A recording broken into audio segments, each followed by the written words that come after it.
ที่แปดครับผม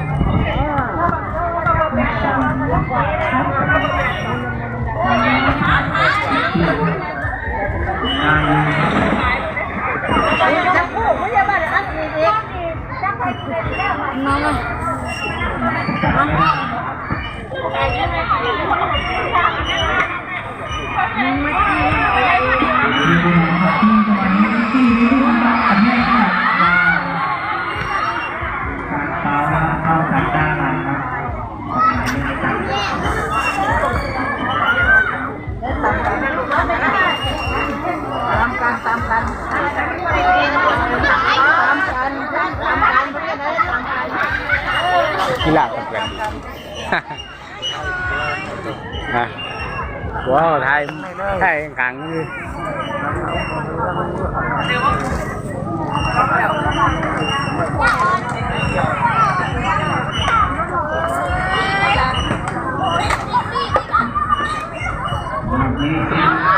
คิดระยะ8-5 ล้านของเกินไหลสุกจะพลาดด้วย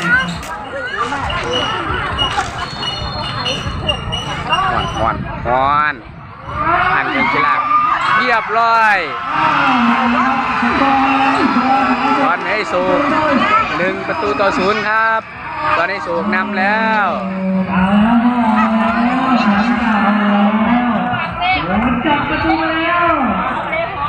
ตอนให้สูงเจ้าภาพเป็น1-0ต้องส่งไปหลักแล้วจะชนตามซ้ำในจังหวะที่สองพ้นแล้วพ้นแล้ว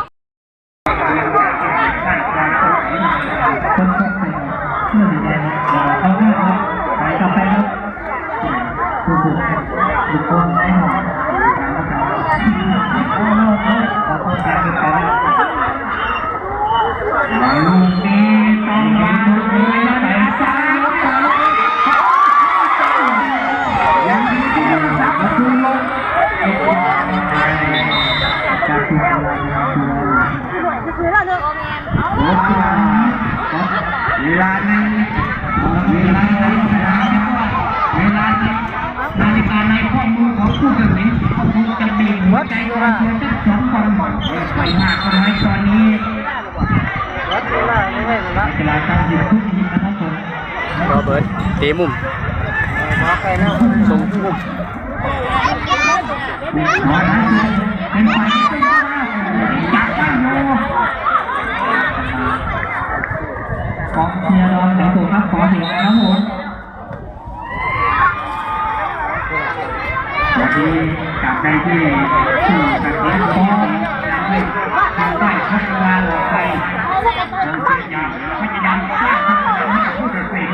เราจะมีพัฒนาเราให้มันก้าวติดตามปีหนึ่งครับผมได้หรือเปล่าโดยผู้เป็นคุณยายนะครับ